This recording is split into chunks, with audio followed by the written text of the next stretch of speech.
Welcome. In this lesson, I'm going to teach you how to practice bar chords, really how to work on them in a very intentional way so we can really feel like we're making progress and carefully making progress because they're very demanding. So a bar chord is when we're trying to play multiple strings with the same finger. So instead of just one finger at a time on any given note, we might need to play 3 notes with one finger, maybe any of the fingers. Just anytime we're doing that, we might need to hold down all 6 strings with one finger. So this is just an inevitable hurdle that comes up in the journey of working on technique on the guitar for every single guitarist. I mean, we can all agree that they're hard. They're hard to learn, but also for very experienced guitarists, it's just more demanding. It takes more effort, it takes more energy, it's more tiresome on the hand. So this is all the more reason to have a very careful way to practice it that we can really feel good about seeing progress with, instead of just kind of forcing ourselves, kind of brute force method, as I sometimes call it, where we're just kind of practicing that same thing over and over again, hoping it gets better, which can really be hard on the hand if it happens to be bar chords. So let's do this step-by-step approach, and I think you'll be happy with the results. So let's say you're working on probably one of the most common bar chords that comes up if you're working on songs or a piece of music or anything, is going to be a minor chord. So if you're familiar with this open E minor chord, well, we have 2 strings, 2 notes here, and then all the rest of the open strings. If we want to use that physical shape of a chord, but move it up, so this note is E, so this is E minor, one of the most common first chords that people will learn. If we want to play that shape anywhere along the neck, we have to bar. So now I'm holding down the root down here. This note is A, so I'm playing an A minor chord. That note is A. These 2 fingers are down, and then these top 3 strings are also being played by the first finger. So this is what a bar is. And it's a lot harder on the hand than other types of playing. So the way that I recommend working on it, and really with anything that is difficult and troublesome, we want to find something that we can break up into little steps, into little exercises, or something that we see a sequence of multiple events that we can work on and slowly build up to what we want. And it's going to be a much more thorough way to work on anything. So with bar chords, instead of, again, just kind of working on that, squeezing harder, checking it, checking each note, that kind of thing, that's good, but we want to do that in a bunch of places. We want to do it all over the guitar, and we want to do it with different formations on the hand. So this will work for any type of bar chord shape that you do. For example, this is a minor 7 chord. The root is on the 5th string here, and that note is D, and this is D minor 7. I have 2 notes here, and I'm barring the 3rd string and the top string, the 3rd string and the 1st string, with that same finger. So I'm playing 3 notes with this finger, and then these 2 fingers are going down. So back to this, because we're just going to walk through this exercise with this minor shape. What I want you to do is I want you to work on barring just only with one finger. Okay, so this is step 1. Okay, so we're going to do only with one finger, and we're going to do several things that way. We're going to play it up and down the neck, and then we're going to add the other finger, another finger, and then we're going to add the last finger. So we're kind of breaking it into steps and breaking it into this methodology kind of that we can slowly see progress over time. One heads up with any bar practice, including this exercise, take it easy, take it little by little, more so than other things. It's always good to do that with any kind of practicing, just to watch out, but really this is a physical conditioning thing. We need strength from it. We need some more flexibility, a lot of times some dexterity. So little by little bit every day. Don't spend an hour working on something like this for several days in a row, because it can really be tough on the arm and the hand. So what I want you to do is bar. Now this 1st fret here is basically the hardest place to bar on the guitar because of the nut holding the strings up right there. So that can be really hard. Once you get used to the exercise, you can start there. But I want you to, let's go ahead and start anywhere else. Let's start on the 5th fret. And we're going to try to bar every note with that 1st finger. So this is actually a cool chord. This is a minor 11 chord. just so if we want to think of it as an actual chord, it does happen to be a minor 11 chord with this as the root. So this is A minor 11. But here's what you want to do. You want to try to play it like that. What happens when we're working on bar chords is that some notes are going to be clicking, clipping, not ringing. So try to strum it, then check every note. I even had a little buzz on that top note. So any little buzzes, any little things that are not perfect. If there's a note missing, here's what happens a lot of times. Something like that. Now notice it's missing. I'm bending this joint a little bit, and I don't want to be. So I want that to be nice and straight, and I want pressure to be coming in from the center of my finger. It's a full bar, but if I was doing a 3-string bar, I would even have this joint inverted a tiny bit. But back to this full bar, we want to make sure there's pressure going on all the strings. So you got to check each string. If you do get a note missing like that, you just try to fix it. Okay, there it is. Fix anything you can, make sure they're all there, and then strum it all again, and then you go up a fret and do that again. So if you're not able to do that well, don't even try the other bar chord until you really get comfortable with this. So here we go again, up a fret. Try to play it, then we check if there's any buzzes. So I'm kind of creating buzz here. Okay, so I want to fix that. Okay, now it's clean. Kind of adjusted things how I need to. Side note, be careful not to only squeeze. We shouldn't be getting all our pressure from the thumb squeezing. In fact, if I turn here, I can show you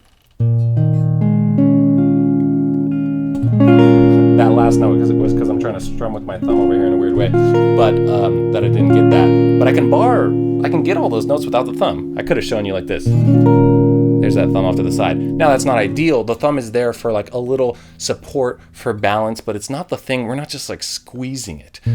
So don't just squeeze like crazy. I'm actually using a lot of the weight of my arm on this. And there's a lot of weight there. I mean, if you relax and just enough to not let your hand fall down, there's actually gravity kind of pulling this way, pulling towards your elbow. So use that, and then a little bit of squeeze is fine. A little bit of support and balance with the thumb is good. Try to get all those notes, you move up a fret. This is your exercise now to get bars down.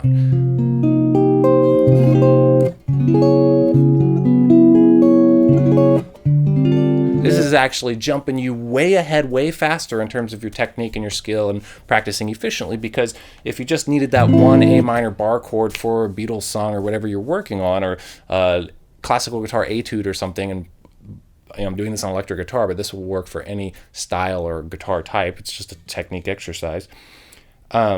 You're really rocketing yourself forward because it's slightly different everywhere. And so and it really feels different up here compared to down here. So by the time you get to something else where you need to do a bar somewhere else on the guitar, you've kind of found a way to work on that. I mean, this is like our overall fitness on the fretboard that we're working on. So same thing here. Make sure they all ring. Now I'm kind of doing it quickly. You're gonna at first find a lot of buzzes, do a little bit, do 5 minutes at a time.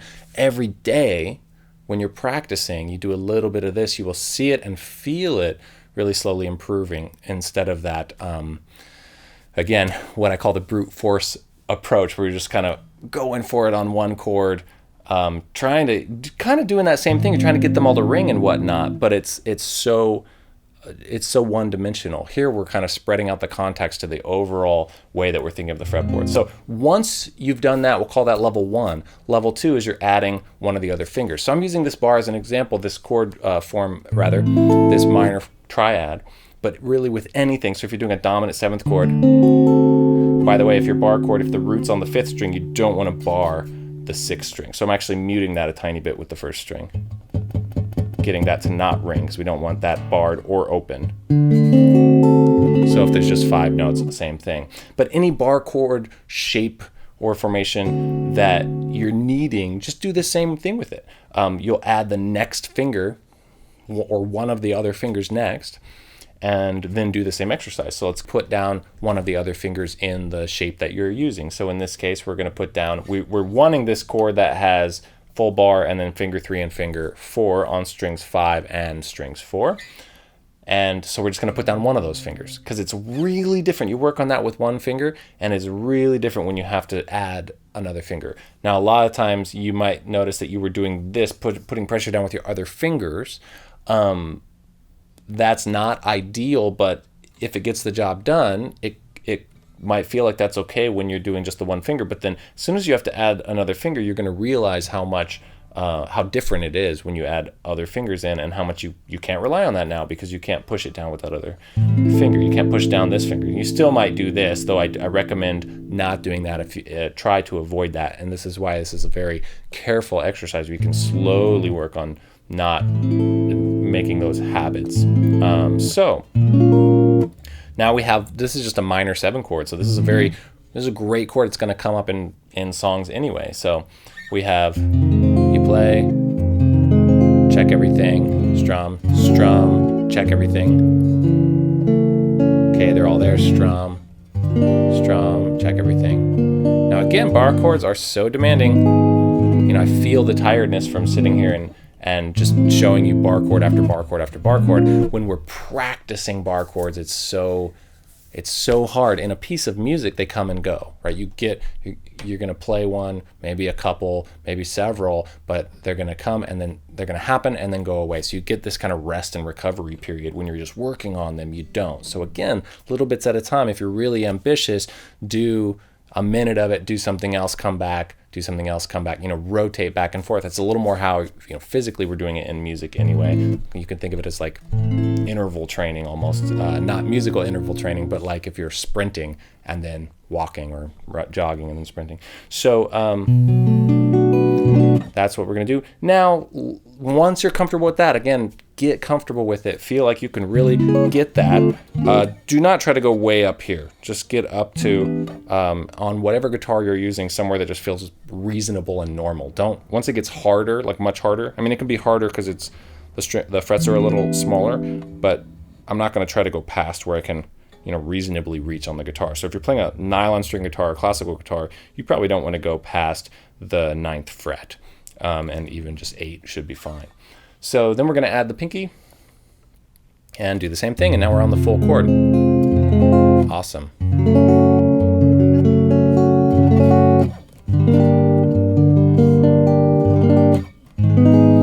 Okay, so again, if there's any click or anything, fill that in. This is your exercise. And take a little break in between each one if you want. Shake it out, whatever you need. Try to strum, check each note.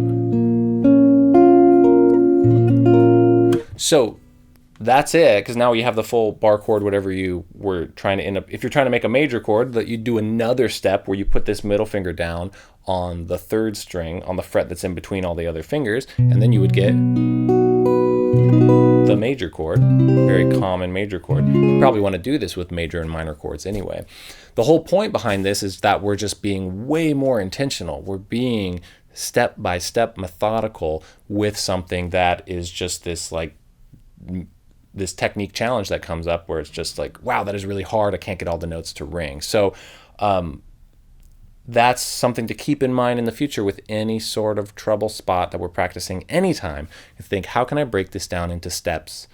How can I play this in multiple places on the guitar to train myself to be comfortable with it in all kinds of different places and different contexts and whatnot? So that's the bar exercise. I've used it a lot with people when they're first working on barring. Once you're comfortable barring and it's going to come up in music all the time, you don't necessarily need to do this as a warm-up or anything, but it's that initial training period that's very careful. You can be very mindful of what you're physically doing, and I've seen it work really well, much better, I think, than just repeating that one chord that comes up in a difficult piece of music or your kind of next level piece of music that you're working on. So that's it. That's it for this lesson. Let me know if there's a way that you've worked on bar chords that you found helpful, or if you were feeling stuck and you feel like this might be a good idea, or you want to give it a try, and let me know how it goes. I'd love to hear updates about it, and I'll see you in another lesson soon, hopefully, and happy practicing.